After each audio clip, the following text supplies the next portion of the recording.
Every day, about 250,000 Americans make emergency calls to locksmiths. And now authorities say several companies have been preying on consumers who get locked out. They use similar techniques, and our consumer correspondent Elizabeth Leamy has some of them caught on tape. No way to take it. I need to twin it. You're watching a scamming locksmith caught in the act in San Francisco. Will that cost more? Yeah. You bet it'll cost more because he does unnecessary work. He drills the lock. Hey, you got it. Puts in a new one and then overcharges as well. Supposed to be $820 plus tax $70, $890. $890. A legitimate local locksmith says he could have opened the same door in no time for about $100. $110 tops, you know, come on.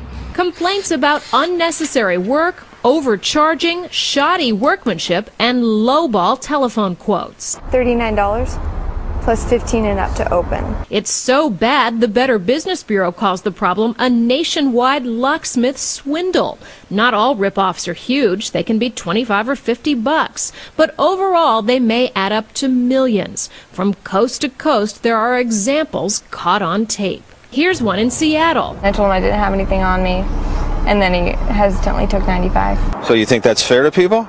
$95? Yeah. Yeah? Here's one in Colorado Springs. Is there a specific way that you need to insert the key, or this is a double-side key? The silver card is $39 and no cut label is $110, okay?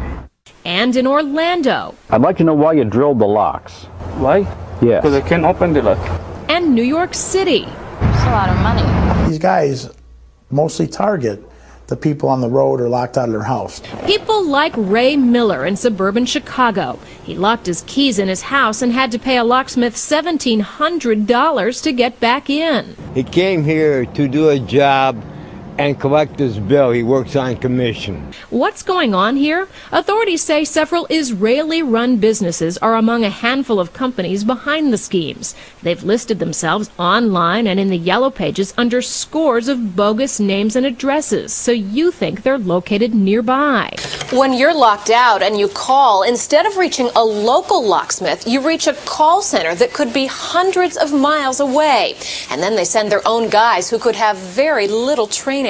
The odds of getting a legitimate locksmith are very slim, maybe at most 5% in the bigger cities. The Better Business Bureau says Dependable in the Bronx, New York is a major reason why locksmith complaints are soaring. They're definitely one of the larger offenders as far as phony locksmiths go. I'm making money off of other people's misery, and it's against everything I believe.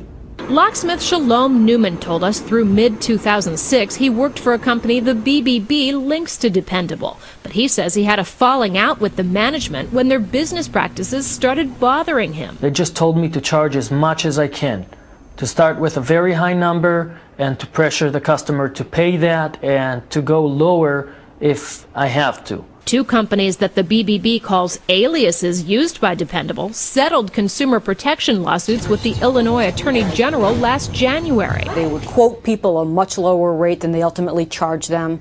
A lot of the charges were fraudulent. The companies settled without admitting liability. In a statement, an attorney who represents Dependable told us Dependable is a separate company with no connection to those operations. He said Dependable tries to run a clean business with written estimates, written approvals, and no fictitious addresses. Is this where you take all the phone calls from all over the country? But look at the reception WABC reporter Tappy Phillips received from a Dependable manager when she paid an unannounced visit in July.